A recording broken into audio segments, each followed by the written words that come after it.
NEET ரொம்ப நியாயமான தேர்வு தானே, அதுக்கெல்லாம் எதுக்கு எதிர்த்து போராடுறாங்கன்னு பத்திரிகையாளர்களே கேள்வி கேட்குறாங்க. என்ன கேள்வினா, தமிழ்நாடோட சப்ஜெக்ட் புக்கை மாற்றி இவங்களுக்கு 10 வருஷம் ஆச்சு, 10 வருஷம் பழைய புக்கை வச்சு இவங்க பாடம் எடுத்துட்டு இவங்க அப்டேட் ஆகாமல் இருக்கிறதுக்கு எக்ஸாம் சிஸ்டத்தை குறை சொல்கிறாங்க அப்படின்னு. ஒன்று அது அப்டேட் ஆகாத சிஸ்டமான்றதே ஒரு பக்கம் இருக்கிற வாதம், அது ஒரு பக்கம் வைப்போம். சரி, அப்டேட்டே ஆகலைங்கிறது யாரோட பிரச்சனை? அரசாங்க வர்க்கத்தினுடைய பிரச்சனை, அதிகார வர்க்கத்தினுடைய பிரச்சனை. இந்த எக்ஸாம் உள்ள வந்து அரசாங்க வர்க்கத்தையும் அதிகார வர்க்கத்தையும் கேள்வி கேட்குதா, இல்ல விளிம்பு நிலையில இருக்கிற மாணவர்கள் முன்னேறி வருவதற்கான வாய்ப்பை கேள்வி கேட்குதா அப்படின்னு பார்த்தா, நீ எங்க அடிக்கணுமோ அதை விட்டுட்ட, எங்க அடிக்க கூடாதோ அதை பிடிச்சி அடிச்சுக்கிட்டு இருக்க. இது மூணாவது, அப்டேட் ஆகலையே அதுக்கு என்ன கதை அப்படின்னு. ஒண்ணுமே ஒரு பிரச்சனை இல்லை. இப்போ இங்க வந்து அவ்வை அதியமானுக்கு என்ன கனி கொடுத்தார் அப்படின்னு நான் ஒரு புக்ல படிக்கிறேன். வெளியூர்ல ஒருத்தன் வந்து சாக்ரட்டிஸ்க்கு என்ன விஷம் கொடுக்கப்பட்டதுன்னு படிக்கிறான். கேள்வி கேட்கும் போது சாக்ரட்டிஸ்க்கு என்ன விஷம் கொடுக்கப்பட்டதுன்னு கேள்வி கேட்டு அதுக்கு பதில் சொல்றவன்லாம் புத்திசாலி, அவ்வை அதியமானுக்கு என்ன கொடுத்தார் அப்படின்றது தெரிஞ்சுக்கிட்டவன்லாம் முட்டாள் அப்படின்னு சொன்னா, எந்த புத்தகத்துல இருந்து கேள்வி வருதோ அந்த புத்தகத்தை நான் படிச்சேனா இல்லையா, இவ்வளவுதான் மேட்டர். இவ்வளவுதான் மேட்டர். அப்போ நான் என்னோட புக்ல இருந்து படிக்கிறேன், நீ வேற ஒரு புக்ல இருந்து படிக்கிற, கேள்வி எல்லாம் அந்த புக்ல இருந்தே வரும் அப்படின்னா, எப்படி மும்மொழி கொள்கையில மூணாவதா இருக்கிற ஹிந்தி எனக்கு தேவையில்லாத ஒரு ஆணியும், அதே மாதிரி நான் படிக்கிற புக்குக்கு வெளியில இன்னொரு புக்கை நான் படிச்சாதான் பாஸ் ஆக முடியும்னா அது எனக்கு தேவையில்லாத ஆணி. இது மூணாவது வாரம். சரி, இது அப்டேட் பண்ணியிருக்கலாம்ல கேட்குறேன். 11th 12th ஃபிசிக்ஸில் 12th வந்து கால்பிட்ஸ் ஆசிலேட்டர்னு ஒரு கொஷின் இருக்கும், மைக்கேலிஸ் ஆயில் டிராப் மெக்கானிசம்னு ஒரு கொஷின் இருக்கும். இதெல்லாம் படித்து சரி பயங்கரமான மெக்கானிசம் இதெல்லாம் படித்து எம்பிபிஎஸ் ஆனதுக்கப்புறம் இதெல்லாம் ஏதாவது ஹெல்ப் பண்ணிச்சா? ஏதாவது ஹெல்ப் பண்ணணும்னு நினைக்கிறீங்களா? எதுவுமே கிடையாது. இன்னொரு விஷயம் சொல்கிறேன். தமிழ்நாட்டில் 10th ஸ்டேட் போர்டு மெட்ரிக், அப்போ மெட்ரிக் ஸ்டேட் போர்டுன்னு 2 சமச்சீர் கல்வி திட்டம் இல்லை.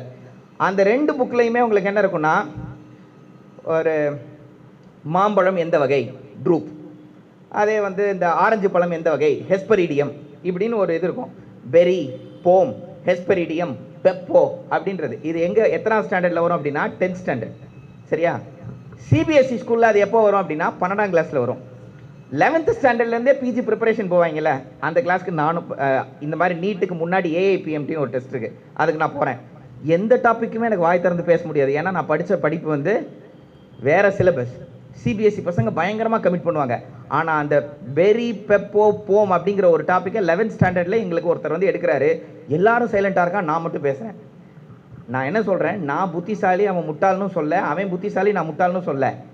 எனக்கு தெரிஞ்ச பாடத்துலேருந்து கேள்வி வந்தால் நான் புத்திசாலியாக தெரிவேன். It is subjective phenomena, this got nothing to do objective அப்படிங்கிற. ஸோ சிலபஸ் இங்கே ஒன்றாக இல்லாத நேரத்தில் நீங்கள் படிப்பு முறையும் பயிற்சி முறையும் ஒன்றாக இல்லாத நேரத்தில் தேர்வு முறை மட்டும் ஒற்றை தேர்வு முறையாக இருக்க வேண்டும் அப்படின்னு நீங்கள் சொல்கிறது மிகப்பெரிய தப்பு. சரி, அப்போ இந்தியா ஃபுல்லாக சிபிஎஸ்சி சிலபஸ் எடுத்துகிட்டு போக வேண்டியதானே, எதுக்கு ஸ்டேட் போர்டு? அதுக்கு நீங்கள் உங்கள் எஜுகேஷனை முடிஞ்சால் ஒன்லி சென்ட்ரல் கவர்மெண்ட் தான் அப்படின்னு மாற்றிட்டு போங்க. எஜுகேஷன் கன்கரண்ட் லிஸ்ட் இருக்குது, ஸ்டேட் லிஸ்ட்டில் இருந்துச்சு, கன்கரண்ட் லிஸ்ட்டுக்கு வந்துச்சு, அதுலேருந்து நீங்கள் பியூர்லி சென்ட்ரல் அப்படின்னு முடியுமா?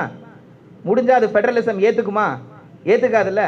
அது ஏற்றுக்காத வரைக்கும் மருத்துவ கல்லூரிக்குள்ளே யார் வரணும்னு முடிவு பண்ண வேண்டியது யார் அப்படின்னு பார்த்தீங்கன்னா மாநில அரசாங்கம், ஒன்றிய அரசாங்கம் கிடையாது. சரி, மருத்துவ கல்லூரி மட்டும் எதுக்கு அப்போ மாநில அரசாங்கத்துக்கிட்ட இருக்கணும்? அதையும் ஒன்றிய அரசாங்கத்துக்கிட்டே கொடுத்துட்டு போயிடுவோமே அப்படின்னு ஒரு கேள்வி கேட்கலாம். கரெக்டு தானே? அரசாங்கம் நாடு பூரா ஒரே அரசாங்கம் இருந்துட்டு போட்டுமே சொல்லிட்டு போயிடலாம். நான் என்ன சொல்கிறேன், ஹெல்த் மருத்துவக் கல்லூரியில் ஹெல்த் அப்படிங்கிறது ஒரு ஸ்டேட் சப்ஜெக்ட். ஸ்டேட் சப்ஜெக்டில் மேக்ஸிமம் நம்பர் ஆஃப் மெடிக்கல் காலேஜை வச்சிருக்கிற ஸ்டேட் யார் அப்படின்னு பார்த்தீங்கன்னா நம்ம தான். இருக்கிற ஒரு டிஸ்ட்ரிக்ட்டுக்கு ஒரு மெடிக்கல் காலேஜ் நான் வச்சுருக்கேன். வீடு எந்து, ஆனால் வீட்டுக்குள்ளே யார் போகணுன்றதை பக்கத்து வீட்டுக்காரன் சொல்லுவான் அப்படின்னா நான் ஏற்றுக்க முடியுமா? அப்போது வீடை கட்டினதுன்னா ஸ்டேட் கவர்மெண்ட் தான் கட்டியிருக்கு, ஸ்டேட் கவர்மெண்ட் ஃபண்டிங் போட்டிருக்கு. அப்போது இதுக்குள்ளே போய் படிக்கிறவன் சென்ட்ரல் கவர்மெண்ட் எக்ஸாம் எழுதின ஒருத்தன் தான் போய் படிக்கணும் அப்படின்னு சொல்கிறது வீடு ஒன்று தான், ஆனால் உள்ளே யார் போகணுன்றதை நான் முடிவு பண்ணுவேன்னு இன்னொருத்தர் சொன்னால் அது எவ்வளவு பெரிய முட்டாள்தனமோ அதே அளவிற்கான முட்டாள்தனம் தான் நீட் மாதிரியான எக்ஸாம். சரி, அடுத்து இன்னைக்கு நான் இதை பேச போகிறேன்னு உடனே ஒருத்தர் சொன்னார், கதிர் தர்க்க ரீதியாக லாஜிக்கலாக ஸ்டாட்டிஸ்டிக்ஸ் எடுங்க, நீட் வர்றதுக்கு 10 வருஷத்துக்கு முன்னாடி இருந்த கவர்மெண்ட் ஸ்கூல் பசங்களையும் இப்போ நம்பர் ஆஃப் கவர்மெண்ட் ஸ்கூல் பசங்க உள்ள வந்ததையும் நீங்க கணக்கு பண்ணி பாருங்க. Need is a very successful exam அப்படின்னு கணக்கெல்லாம் எடுத்து காட்டுறாரு. சரியா? ரொம்ப சிம்பிளா நான் ஒரு கேள்வி கேட்குறேன். கணக்குப்படி அவர் கரெக்ட். நீட் வந்ததுக்கு அப்புறமா கவர்மெண்ட் ஸ்கூல் பசங்க வந்து கரெக்ட், தலை வணங்கி ஏத்துக்கணும். அது 2 காரணத்தால. ரொம்ப ரொம்ப முக்கியமான காரணம் என்ன அப்படின்னு பார்த்தீங்கன்னா, ஸ்டேட் கவர்மெண்ட் ஸ்கூல் பசங்களுக்குன்னு ஒரு கோட்டா. ஸோ நீட் சிஸ்டத்தில் அந்த கோட்டா இல்லை, தமிழ்நாடு கவர்மெண்ட்டு அந்த கோட்டா இருக்கு. ஸோ அந்த நல்லதையும் செஞ்சது யாருன்னா சென்ட்ரல் கவர்மெண்ட் கிடையாது, ஸ்டேட் கவர்மெண்ட் தான். அது எதனால? நம்ம கையில் ஹெல்த் அப்படிங்கிற அந்த இது இருக்குதுன்றதுனால தான் நம்மளால் அதை பண்ண முடியுது. அது ஒன்று. இன்னொன்று, இதை பற்றிய ஒரு விழிப்புணர்வு இப்போ கொஞ்சம் பெட்டராகவே ஆயிருக்கு. அதனால கவர்மெண்ட் ஸ்கூல் பசங்க உள்ளே வராங்க, நான் இல்லைன்னு சொல்ல. முந்தி வரலையே, இப்போ வராங்களே, அப்போ நீங்கள் தோத்துட்டீங்கன்னு தானே அர்த்தம். நாங்கள் தானே ஜெயிக்கிறோம். கரெக்டு தானே? நான் என்ன கேள்வி கேட்குறேன் தெரியுமா? ரங்கராஜ் பாண்டே வந்து ஒரு மீட்டிங்கில் சொல்லியிருப்பாரு, 11th 12th பொள்ளாச்சி, சேலம், ராசிபுரம், நாமக்கல் போன்ற கொங்கு நகரங்களில் மட்டும் அவர் சொன்ன வார்த்தை, மதிப்பெண்ணை காரி உமிழும் பள்ளிகளில் படித்த மாணவர்களுக்கான எக்ஸாம் உங்களுடைய பப்ளிக் எக்ஸாம். நீட் அப்படி கிடையாது அப்படின்னு ரங்கராஜ் பாண்டே 2017 ஒரு மீட்டிங்கில் சொல்கிறார். அப்போ நான் என்ன சொல்கிறேன், அது அப்படி கிடையாது. அந்த ஸ்கூலில் இருந்து ப்ரைவேட் ஸ்கூல்லேருந்து படிச்சுட்டு வந்தாங்கன்னு நீங்கள் சொல்கிற அந்த 12th நீங்கள் காமிச்ச சென்சஸே தப்புங்கிற. நீங்கள் என்ன பண்ணுங்கள், 10ஆம் கிளாஸில் எவன்லாம் கவர்மெண்ட்டில் படித்தான்ற ஒரு கணக்கு எடுங்க. 12ஆம் கிளாஸ் விட்டுருங்க.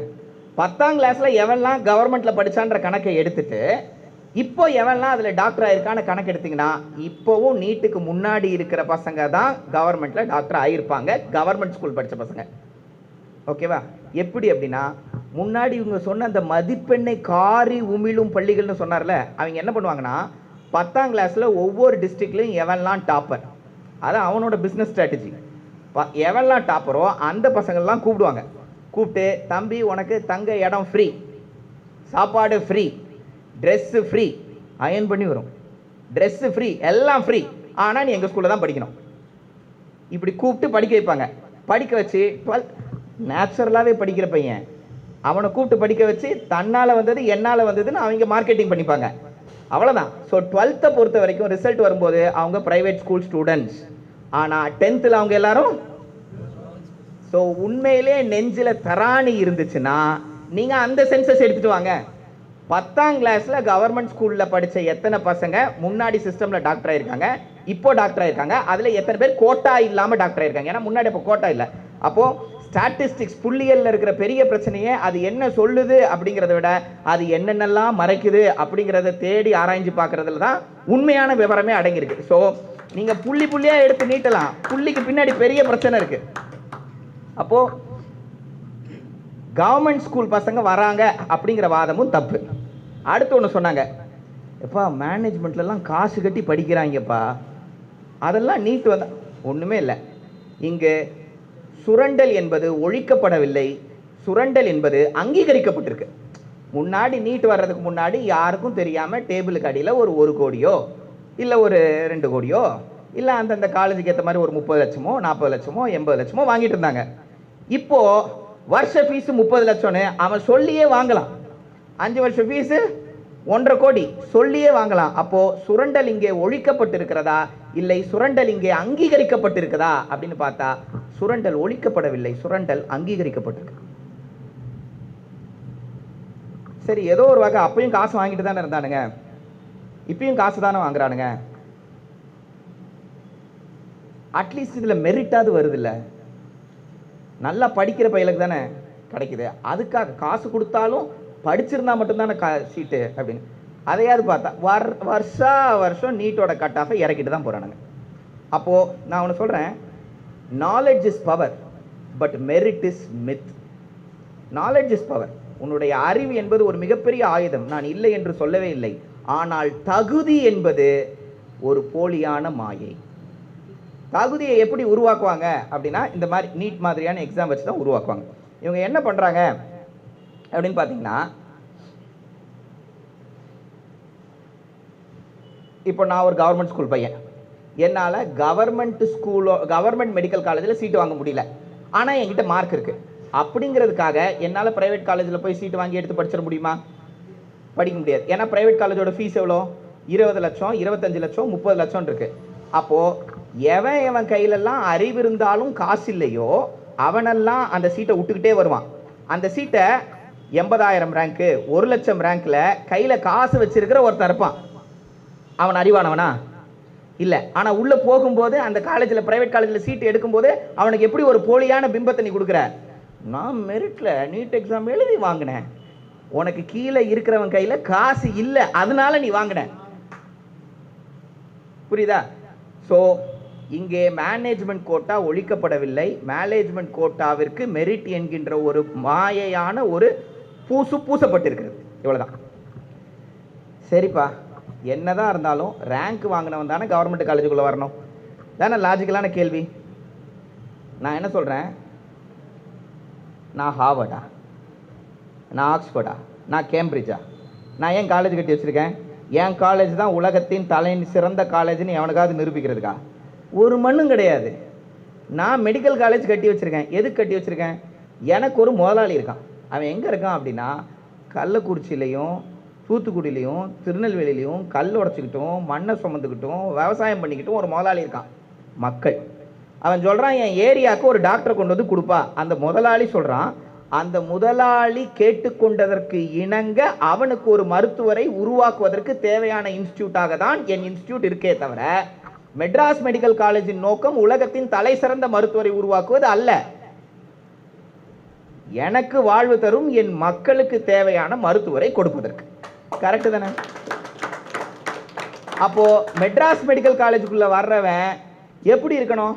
நான் சொன்னா நீ தூத்துக்குடி போய் வேலை பாருன்னா போகணும், திருநெல்வேலிக்கு போய் வேலை பாருன்னா போகணும், கள்ளக்குறிச்சியிலேருந்து வேலை பாருன்னா போய் போகணும். இப்போ இந்த நீட் எந்த மாதிரி பசங்களை உள்ள எடுக்கும்? ஒன்று, கையில் பணம் இருக்கணும். 5ஆம் கிளாஸ் 6ஆம் கிளாஸ்ல இருந்தே நீட் கோச்சிங் சென்டர் மாதிரியான ஒரு ட்ரைனிங்குள்ளே போகணும். இல்லை அட்லீஸ்ட் 10, 11, 12, 3 வருஷமாவது போகிற அளவுக்கு கையில் பொருளாதார ரீதியாக பணம் இருக்கிற ஒருத்தராக இருக்கணும். அப்படி இல்லைன்னா இந்த மாதிரி கோச்சிங்லாம் போனாதான் நம்ம வர முடியும் அப்படிங்கிற அறிவு ரீதியான முற்போக்கு சமுதாயத்தை சார்ந்த ஒரு நபராக இருக்கணும். கரெக்டா? இவங்க எல்லாம் கள்ளக்குறிச்சியில் இருப்பாங்களா? தூத்துக்குடியில் இருப்பானா? திருநெல்வேலி பக்கம் இருப்பானா? இவங்கெல்லாம் அங்கே இருக்க மாட்டாங்க. அப்போ இதையெல்லாம் இருக்கிறவன் இவனை கொண்டு வந்து நீ மெட்ராஸ் மெடிக்கல் காலேஜில் வச்சு அழகா சீரி சிங்காரிச்சு பெரிய டாக்டரானா திரும்ப முடிச்சுட்டு நீ எனக்கு தூத்துக்குடிக்கு போ அப்படின்னு சொன்னா அவன் போவானா? போகவே மாட்டான். அதுக்கப்புறம் அவனும் பையன் தானே, அவனும் மனுஷன் தானே, அவனுக்கு ஒரு போராட்ட குணம் இருக்கும். அவன் என்ன சொல்லுவான், நான் இங்க படிச்சிருக்கேன், என்ன கொண்டு போய் தூத்துக்குடியில் வேலை பார்க்க சொல்றாங்கன்னு போராட்டம் நடத்துவாங்க. அந்த போராட்டத்துக்கு நம்மளும் போய் இன்னைக்கு தான் ஆகணும், அது வேற விஷயம். சரியா? அப்போ நீ எடுக்கும் போதே எவன் அங்க போவான்னு தெரிஞ்சு எடு. அப்போ சமூக ரீதியாக எவன் விளிம்பு நிலையில் இருக்கிறானோ அவனை நீங்க எடுங்க. ஒரு கம்யூனிஸ்டா நடந்துக்கோங்க. அவனை எடுத்து நீங்க ஆக்குனீங்கன்னா நீங்க சொல்லவே வேணாங்க, எனக்கு வீடு அங்க இருக்கு, காடு அங்க இருக்கு, நாடு அங்க இருக்கு, எனக்கு எல்லாமே அங்கதான் இருக்கு, நான் அங்க போறேன்னு அவனே போயிடுவான். அப்போ மெட்ராஸ் மெடிக்கல் காலேஜினுடைய நோக்கம் அறிவான ஒருவனை உள்ளே எடுத்து அவனை மேலும் அறிவாளியாக்குவதே கிடையாது. தேவையான இடத்திற்கு செல்லும் ஒரு மாணவனை எடுத்து அவனை தகுதியான அறிவாளியான ஒருவனாக மாற்றுவது. அதுதான் அரசு மருத்துவக் கல்லூரிகளுடைய நோக்கம். இந்த நோக்கத்துக்குள்ள வர்றது ஏங்க, யார் போட்டாலும் ஊசி இறங்கும், யார் வெட்டினாலும் கத்தி வெட்டும். கரெக்டாக வெற்றியான ட்ரைனிங் கொடுக்க வேண்டியது என் வேலை. எத்தனை பேர் 12th ஸ்டாண்டர்டில் ஃப்ரண்ட் ரோவில் உட்காந்து காட்டுத்தனமாக படிச்சுக்கிட்டு இருந்தவெல்லாம் இன்றைக்கி எங்கே இருக்கான்னு தெரியல. ஆனால் கொஞ்சம் மிட் ரோ பேக் ரோவில் இருந்த ஒரு சில பசங்க இன்றைக்கி வாழ்க்கையில் பயங்கரமான இடத்துல இருந்திருப்பாங்க. கரெக்டு தானே? It is always about opportunity. இல்லை, அந்த ஆப்பர்ச்சுனிட்டியை நான் யாருக்கு கொடுக்குறேன், யாரை நான் ட்ரெயின் பண்ணுறேன், இவ்வளோதான். கரெக்டா? அப்போது மெட்ராஸ் மெடிக்கல் காலேஜினுடைய நோக்கம் படித்தவனை மேலும் படித்தவன் ஆக்குவது கிடையாது. அப்போது நீட் எல்லா வகையிலையும் தோத்துருச்சுங்க, எல்லா வகையிலையும் தோத்துருச்சு. இப்போ சமூக ரீதியாக எல்லாம் முடிச்சுட்டு பணம் பெற்ற ஒருத்தன் தான் மெட்ராஸ் மெடிக்கல் காலேஜில் முடிச்சுட்டு வெளியில் வரான்னு வச்சுக்கோங்க, அவனோட இன்டென்ஷன் என்னவா இருக்கும்? சிட்டிக்குள்ளே இருக்கிறவன் மட்டும்தான் முடிச்சுட்டு திரும்ப டாக்டர் ஆகிட்டு வெளியில் வரானா அவனோட இன்டென்ஷன் என்னவா இருக்கும்? கவர்மெண்ட்டோட இன்டென்ஷன் என்ன? அந்த இன்டென்ஷனை அது சர்வ் பண்ணுதா? இது இல்லைன்னா அந்த எக்ஸாம் வேஸ்ட். பழைய சிஸ்டம் இதெல்லாம் சால்வ் பண்ணிச்சா? ஏங்க பழைய சிஸ்டம் சரியில்லைன்னு நான் சொல்கிறேன், ஒத்துக்கிறேன், இல்லைன்னுலாம் சொல்ல. பழைய சிஸ்டம் சரியில்லைன்னு சொல்லி அதை விட மோசமான ஒரு சிஸ்டத்தை உள்ளே கொண்டு வந்துட்டு அதுலேருந்து ஒரு சில டேட்டாவை எடுத்துட்டு இது ஒரு சக்ஸஸ்ஃபுல் சிஸ்டம் அப்படின்னு நீங்கள் சொல்கிறது வந்து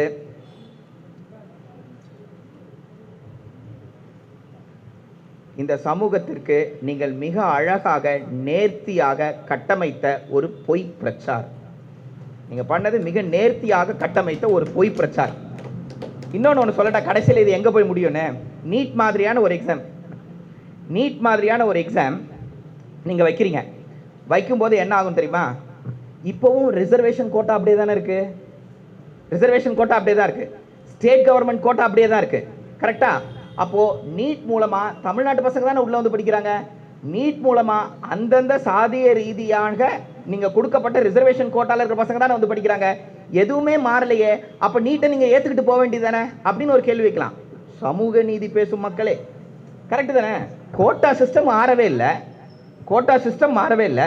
தமிழ்நாடு கவர்மெண்ட்டுக்கு எவ்வளவு சீட்டு எம்எம்சியில் இருக்கோ அந்த சிஸ்டம் மாறவே இல்லை.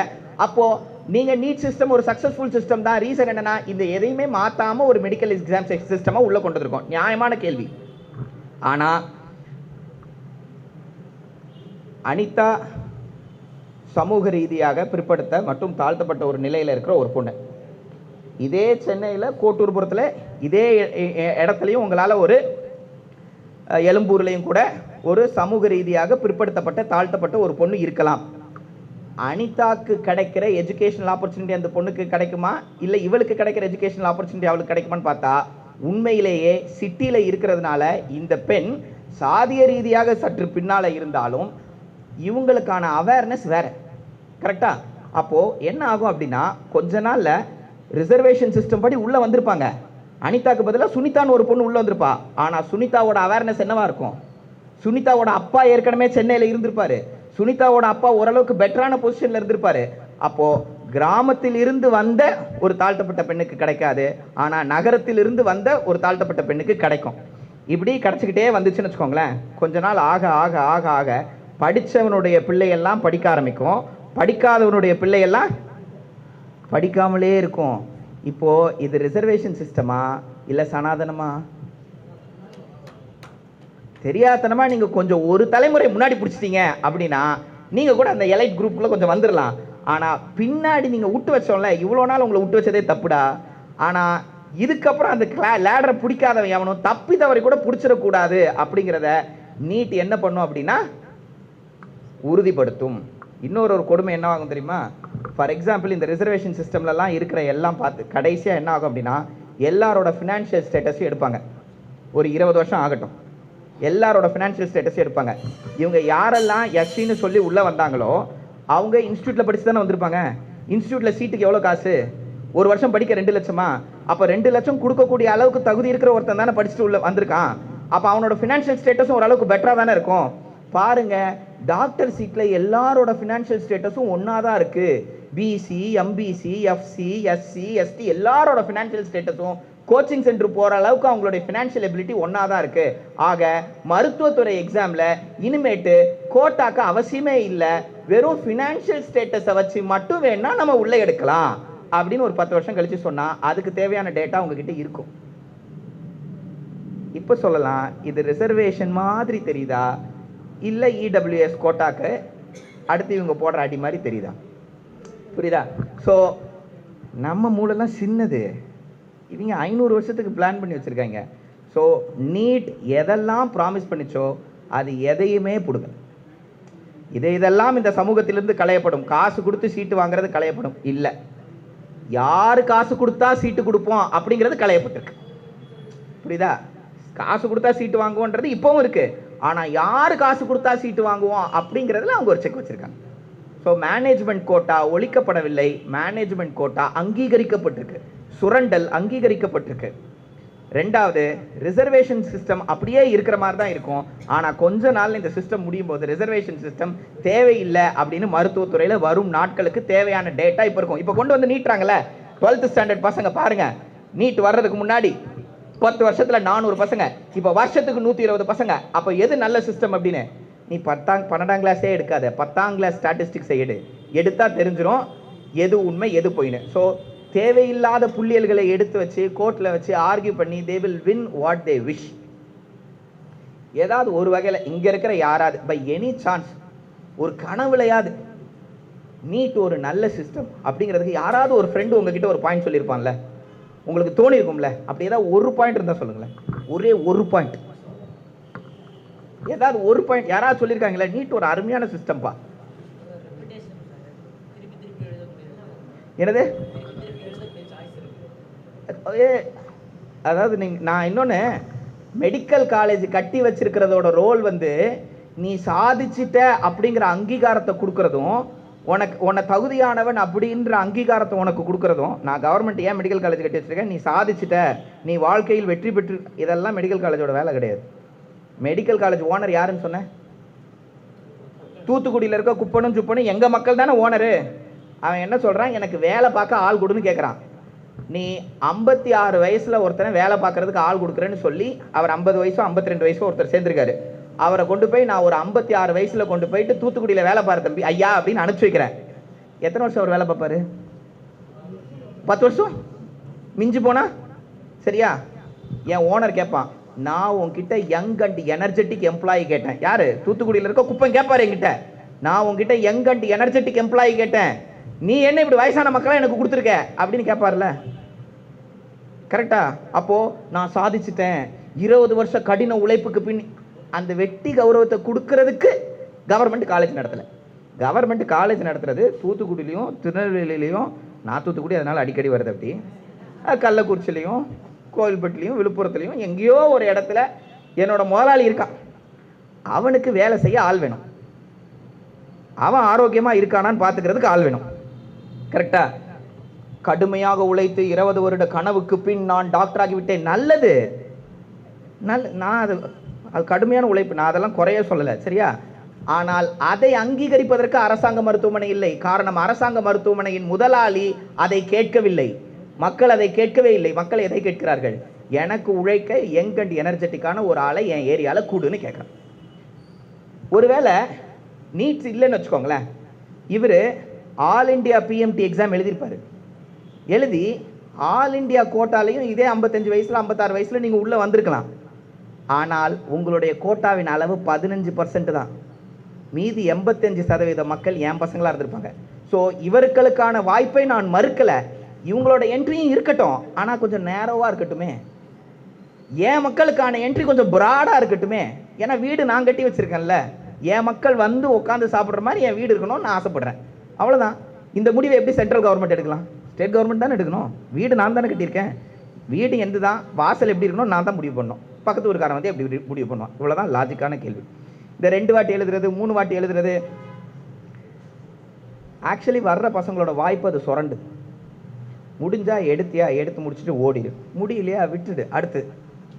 கரெக்டு தானே? நீங்கள் 2-3 வாட்டி எழுதுறது முன்னாடி இருந்துச்சு.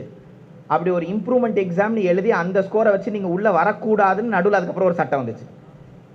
உள்ள புதுசாக வர்ற பசங்களுடைய வாய்ப்புகளை அது பறிக்குது அப்படின்னு. ஸோ மெடிக்கல் காலேஜை பொறுத்த வரைக்கும் நீங்கள் இப்படி சிம்பிளாக நினச்சிக்கோங்க.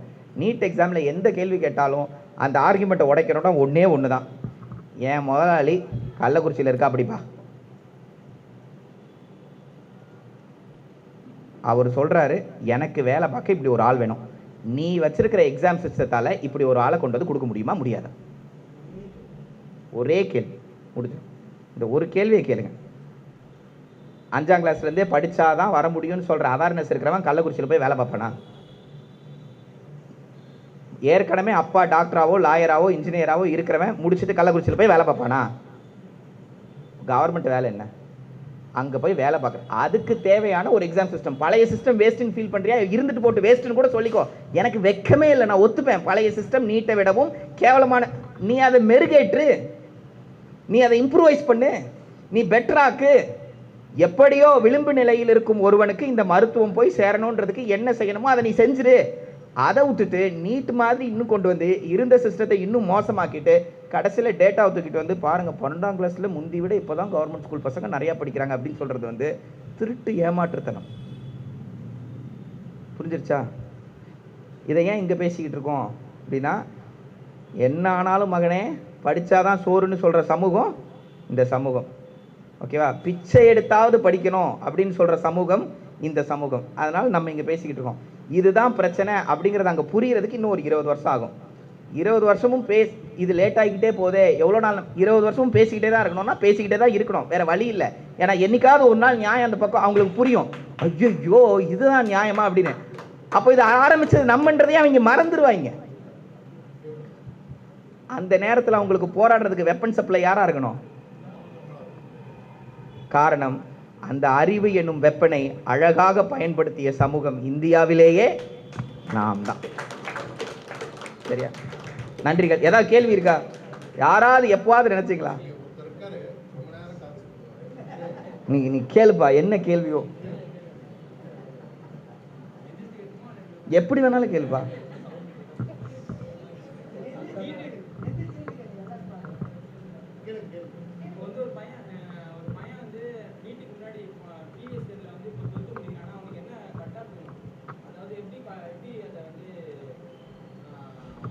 நீட்டுக்கு முன்னாடி சிஸ்டம் இல்லையா?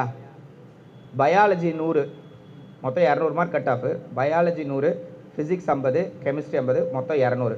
ஸோ ஃபிசிக்ஸில் நீங்கள் 200க்கு எடுத்த மார்க் 50 கன்வெர்ட் பண்ணிவிடுவோம். கெமிஸ்ட்ரியில் 200க்கு எடுத்த மார்க் 50 கன்வெர்ட் பண்ணிவிடுவோம்.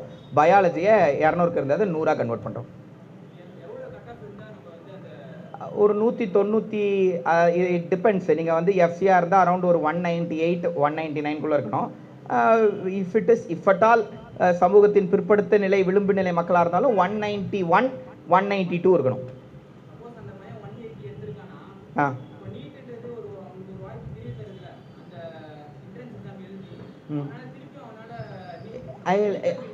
இது அப்படியே ரிவர்ஸ் சைக்காலஜியில் போடு. சரியா? இப்போ ஒரு பையன் நீட்டில் சீட்டு வாங்கிட்டான். சரியா? இன்னொரு பையன் இந்த ஸ்டேட் கவர்மெண்ட் எக்ஸாமில் 200க்கு 200, 200க்கு 200, 200க்கு 200 எடுத்துட்டான். ஆனால் நீட்டோட கட் ஆஃபில் அவன் ஒரு 0.75 கீழே போயிட்டான். சரியா? கீழே போயிட்டான். இப்போ அவன் கேட்குறான், ஸ்டேட் கவர்மெண்ட்டில் நான் வின் பண்ணியிருக்கேன்ல, எனக்கான சீட் எங்க அப்படின்னு அவன் கேட்குறான். அவனுக்கு என்ன பதில் நீங்கள் சொல்லுவீங்களோ அதே பதில் இதுக்கு நான் சொல்லிட்டேன்.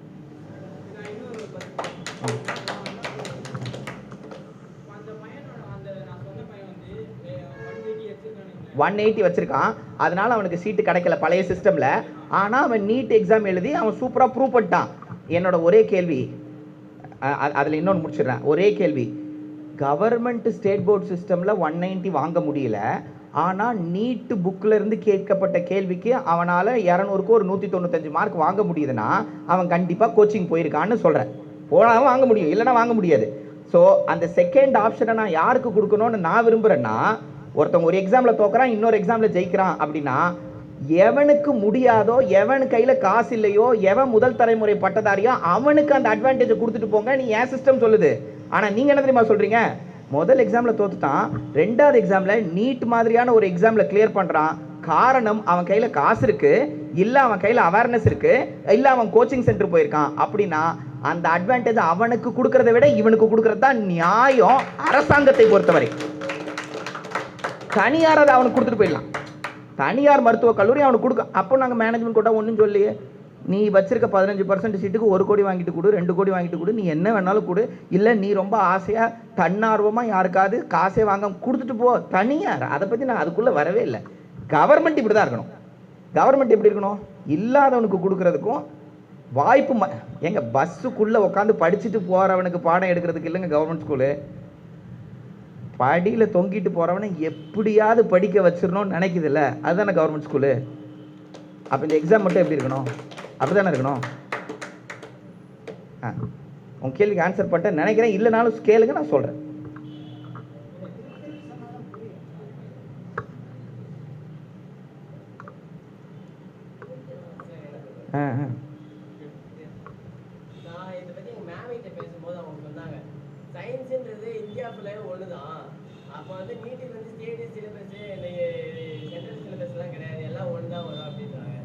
எப்பா அப்படின்னா இந்தியா பூரா சயின்ஸ் ஒன்று தான், உலகம் பூரா சயின்ஸ் ஒன்று தான்.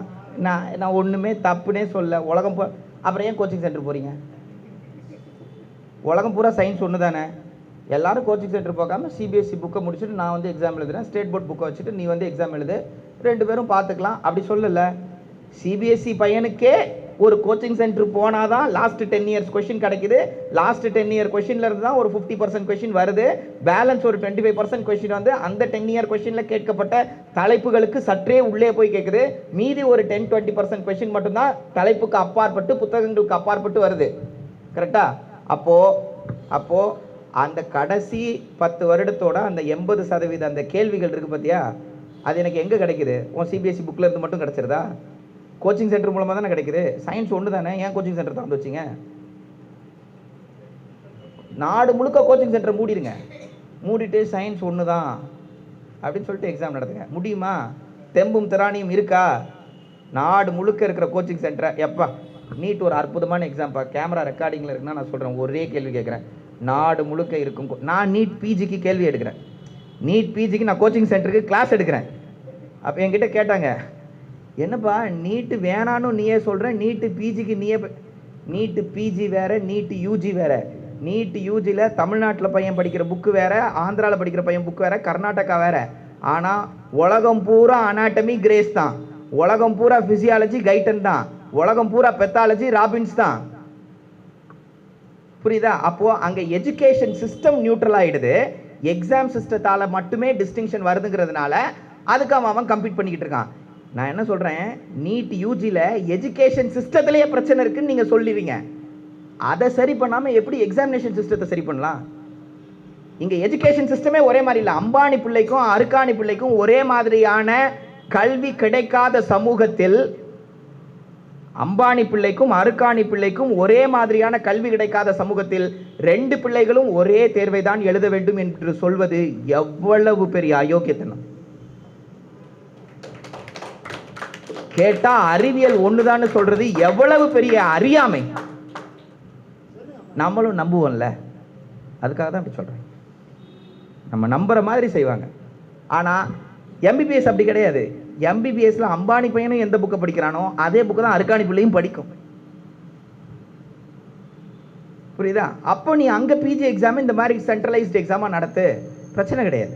ஆனா நீட் யூஜியில் சென்ட்ரலைஸ்டு எக்ஸாம்ங்கிறது மிகப்பெரிய குற்றம். தப்பு இல்லை, குற்றம். நீ தெரிஞ்சே செய்கிற ஒரு தவறு செய்தால், அதை தெரிந்து செய்தால் இந்த சமூகம் என்ன பண்ணணும்? அவன் தேவன் என்றாலும் விடக்கூடாது. தலைவர் வந்து என்னை ஃபோன் பண்ணி கூப்பிட்டாரு. ராஜசங்கீதன் சார் வந்து, நான் பயங்கர ஃபெரோஷியஸாக இருந்த காலத்தில் என்ன ஒரு வாட்டி பார்த்துருக்கேன். 2017 நான் ஸ்டான்லியில் இருந்தபோது பேசினது. அப்போ வந்து நீங்கள் ஸ்டூடெண்ட்டு, நீங்கள் என்ன வேணாலும் பேசலாம், கரெக்டாக? இப்போ நீங்கள் வந்து ப்ரொஃபஷனல் செட்டில் இருக்கீங்களே, நீங்கள் வந்து இது சார்ந்து பேசிடலாமா? இந்த கேள்வியோட தான் அந்த ஃபோன் காலே தொடங்கிச்சு. நான் என்ன சொன்னேன், நான் இன்னைக்கு வந்ததே இந்த ஸ்க்ரப்பில் ஏன் வந்தேன்? பேர் தெரியட்டுண்டா. என்னடா இப்போ பிரச்சனை? தெரியட்டும். டாக்டர் தான் பேசினான், இவன் தான் பேசினான், பேரை போடு, அடையாறில் தான் இருக்கேன், இங்கே தான் இருக்கேன், நல்லா தான் இருக்கேன். எங்கள் அப்பா என்ன பண்ணிட்டு 2015 வரைக்கும் கூரை வீடு தான். எனக்கு தெரியும், எனக்கு இந்த சமூகம் இதை கொடுத்துருக்குன்னா வீசி எரிஞ்சாலும் எனக்கு பிரச்சனை இல்லைங்க. என்ன இருப்பேன், புரியுதா? ஸோ கண்டிப்பாக கேள்வி கேட்டே ஆகணும். இன்னும் 5 வருஷம் கழித்து நீட்டு ஒளியில அப்போ ஏதாவது வந்து பேசுகிறீங்களா தோழர்னு கூப்பிட்டாலும் நான் வருவேன், எப்போ கூப்பிட்டாலும் வருவேன். நான் காவேரியில் இருந்தேன், நான் காவேரியில் வேலை பார்த்த டைமில் நீட்டுக்கு எதிராக பேசியிருக்கேன். ஸ்டான்லியில் கவர்மெண்ட் காலேஜில் இருந்தபோது நீட்டுக்கு எதிராக பேசியிருக்கோம். ஆஸ்திரேலியாவில் வேலை பார்த்த 3 வருஷம். இப்போ எங்கள் அப்பாவுக்கு உடம்பு சரியில்லை, so I got to come back and I change my life style in a very different way. That's immaterial. ஆனால் இப்போ கூப்பிட்டாலும் பேசுவேன், இன்னும் 5 வருஷம் கழித்து கூப்பிட்டாலும் பேசுவேன், எப்போ கூப்பிட்டாலும் பேசுவேன். காரணம், நீட் என்பது தப்பு இல்லை, இவங்க தெரிஞ்சு செய்கிற ஒரு அயோக்கியத்தனம். இதை மட்டும் நம்ம ஒத்துக்கிட்டோன்னு வச்சுக்கோங்களேன், நமக்கு தெரியல, நம்ம ஏமாந்துட்டோன்னு அவனுக்கு நினச்சிக்கிட்டு இருப்பானுங்க. அட்லீஸ்ட் இந்த சமூகத்தில் கொஞ்சம் பேராது இருக்கும், அவன் இன்னும் ஏமாறலை, அவன் இதுக்கு கடைசி வரைக்கும் குரல் கொடுத்துக்கிட்டே இருந்தான் அப்படின்னு அவங்களுக்கு தெரியவா செய்யணும். புரியுதா? நம்ம சண்டை போடுறோம், இதை ஏற்றுக்கிட்டு போயிருந்துருக்கலாம். நான் என்ன சொல்கிறேன், சண்டை போடுறோம், பெரிய ஆளுங்க கூட சண்டை போடுறோம். செத்தா கூட என்ன சொன்னேன், ஏய் எவ்வளோ பெரிய ஆளை எதிர்த்து சண்டை போட்டு நான் செத்தம் தெரியுமா அப்படின்னு தைரியமாக சொல்லலாம். கரெக்டு தானே? அப்படி சண்டை செய்யணும்.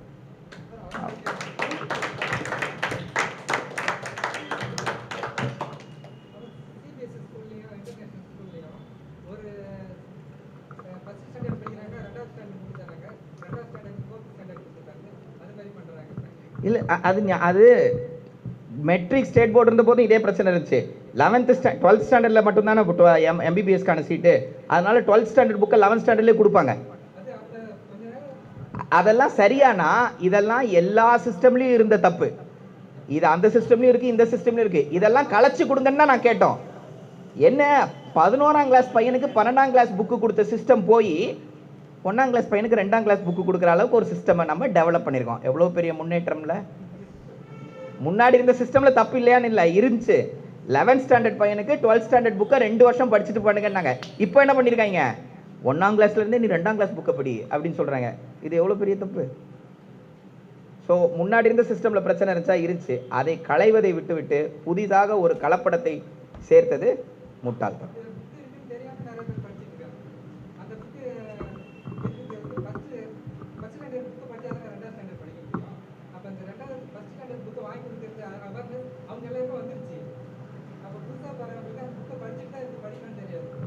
சார் அதுதான் சார் நம்ம மூளை, மனித மூளை இருக்குது பார்த்தீங்களா, பயங்கரமான பொருள். நீங்கள் இப்போ 5ஆம் கிளாஸ் பையனுக்கு கூட கால்பிட்ஸ் ஆசிலேட்டர் சொல்லித்தர முடியும், தேவையான்றது தான் என் கேள்வி. நீங்கள் ட்ரெயின் பண்ணிங்கன்னா 5ஆம் கிளாஸ் பையனை கூட நீட் எக்ஸாம் எழுத வச்சிடலாம். 300 கொஸ்டினை முக்கி நெஞ்சில் குத்தி படிப்பா அப்படின்னு. ஆனால் அவன் ஸ்கூலில் படிக்கிற மாதிரி இருக்காது. நியாயமாக இந்த பள்ளி அவனுக்கு பள்ளி மாதிரி ஃபீல் ஆகாது. ரங்கராஜ் பாண்டே அவர்கள் சொன்ன அதே வார்த்தை, மதிப்பெண்ணை காரி உமிழும் இயந்திரங்கள் அப்படின்னு நம்ம பழைய ஸ்கூலில் சொன்னார்ல, அதுதான் உண்மையிலே நடக்கும். மதிப்பெண்ணை காரி உமிழும் இயந்திரங்களாக முன்னாடி ஸ்கூல் இருந்துச்சுன்னு அவர் கம்ப்ளைண்ட் பண்ணார். இப்போ கோச்சிங் சென்டர் இருக்குன்னு நாங்கள் கம்ப்ளைண்ட் பண்ணுறோம். ஸ்கூல் அதை 5000 ரூபா வாங்கிட்டு பண்ணிச்சு, இப்போ நம்ம எத்தனை லட்சம் வாங்கிட்டு பண்ணுறோம், 5 லட்ச ரூபா வாங்கிட்டு பண்ணுறோம். சரியா? ஸ்கூலோட விலையெல்லாம் இப்போ வெளியில் போய் விசாரிச்சு பார்த்தீங்கன்னா தெரியும், நீட் பெரிய முன்னேற்றமா இல்லையான்னு. நீட் பிஜியும் நான் ஓரளவுக்கு ஏற்றுக்கல, அதுலேயும் இப்போ ஒரு சில சிக்கல்கள் இருக்கு. எக்ஸாக்ட்லி, நீட் பிஜிலையும் ஒரு சிக்கல் இருக்கு. என்ன தெரியுமா, நான் ஒரு பையனை பார்த்தேன். நான் சொல்ல போனால், நான் ஸ்டான்லிக்கு வந்த உடனே எனக்கு ஒரு பெரும் வாழ்க்கையில் பெரும் மாற்றம். என்னன்னா, அங்கே வந்து எம்பிபிஎஸ் படிக்கிற பசங்க, நான் சொல்கிறது நீட்டுக்கு முன்னாடி, அப்பா என்ன பண்ணாருன்னா ப்ரைவேட் ஸ்கூலில் தான் படிச்சிருப்பான். அப்பா என்னடா பண்ணுறாரு அப்படின்னு கேட்டால் கல் உடைக்கிறாருமா. எப்படா ப்ரைவேட் ஸ்கூல் படித்த அப்படின்னு கேட்டால் 10ஆம் கிளாஸில் என்னை வந்து இந்த ஸ்கூல் தத்தெடுத்துக்குச்சு, சாப்பாடெலாம் போட்டுச்சு அப்படி இப்படின்னு சொல்லி அவன் என்னடா இயர்லி ஒரு பர்டிகுலர் சீசன், வீரபாண்டின்னு ஒரு ஊர் இருக்குது மதுரை பக்கத்தில், வீரபாண்டி ஊரில் கோயில் கொடை நடந்துச்சுன்னா இந்த பையன் கிளாஸ்க்கு வரமாட்டான். எதுக்குன்னா அங்கே போய் பொம்மை விற்கணும், அது ஒரு பயங்கரமான சேல்ஸ். அந்த டைமில் மட்டும்தான் அந்த சேல்ஸு. அந்த சேல்ஸ்க்கு எம்பிபிஎஸ் படிக்கிற பையன் போவான். ஓகேவா? இப்போது இந்த பையனையும் அப்பா ஏற்கனவே எம்பிபிஎஸ் டாக்டரு, அதனால நீட் எக்ஸாம் மூலமாக உள்ளே வந்த ஒரு பையனும் ஒன்றா எக்ஸாம் உட்காந்து நீட் பிஜி எழுதுறாங்கன்னு வச்சுக்கோங்க. இவன் எம்பிபிஎஸ் முடித்தோடனே நீட் பிஜி கோச்சிங் கிளாஸ்க்கு வர முடியாது. ஏன்னா NEET PG coaching class fees 80,000 60,000 இருக்கும். அவனுக்கு முதல் மாதம் 30,000 சம்பளத்தை வாங்கி வீட்டில் கொடுத்துடணும், ஒரு 50,000 60,000 வாங்கணும். அப்போ அவன் 1 வருஷம் 2 வருஷம் லேட்டாக தான் வருவான். அப்படி 2 வருஷம் லேட்டாக வர்றவங்க இன்ஃபீரியராக ஃபீல் பண்ணிடக்கூடாது, அவனுக்கு வாய்ப்பு மறுக்கப்பட்டுறக்கூடாது அப்படின்னு சொல்லி தமிழக அரசு என்ன வச்சிருக்கு, சர்வீஸ் கோட்டான்னு ஒன்று வச்சிருக்கு. நீ அந்த 2 வருஷத்தை எங்கேயோ போய் வேலை பார்க்கறதுக்கு, நானே எம்பிபிஎஸ் முடிச்சோடனே எம்ஆர்பி வச்சிடுறேன், எம்ஆர்பியில் நீ கவர்மெண்ட்டுக்கு உள்ளே வந்துரு, கவர்மெண்ட் உனக்கு சம்பளம் கொடுத்துரும், அந்த சம்பளத்தை வீட்டுக்கு அனுப்பிச்சிரு. 2 வருஷம் ஆக நீட்டில் அவனுக்கு ஒரு மார்க் வருதுன்னா அதை விட ஸ்லைட்லி அப்பர் ஹேண்ட் நீ வர்ற மாதிரி ஒரு மார்க்கை நான் உனக்கு ஒரு 10% தரேன், தந்ததுக்கப்புறமா அவனும் நீயும் ஒட்டுக்கா பிஜி படிக்கலாம் அப்படின்னு அவனுக்கு ஒரு சிஸ்டத்தை யார் வச்சிருந்தா, தமிழக அரசு வச்சிருந்துச்சு.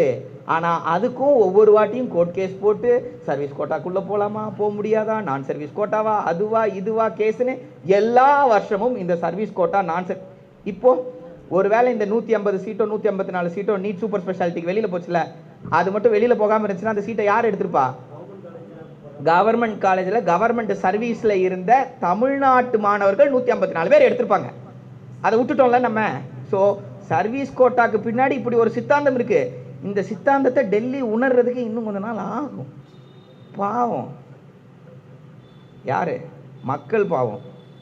மேலே இருக்கிறவங்களாம் புத்திசாலி, அவன் தெரிஞ்சுதான் செய்கிறான். கீழே இருக்கிற மக்கள் போராட்டம் பண்ணணும்னு தெரியல. பார்த்தீங்களா? ஏன்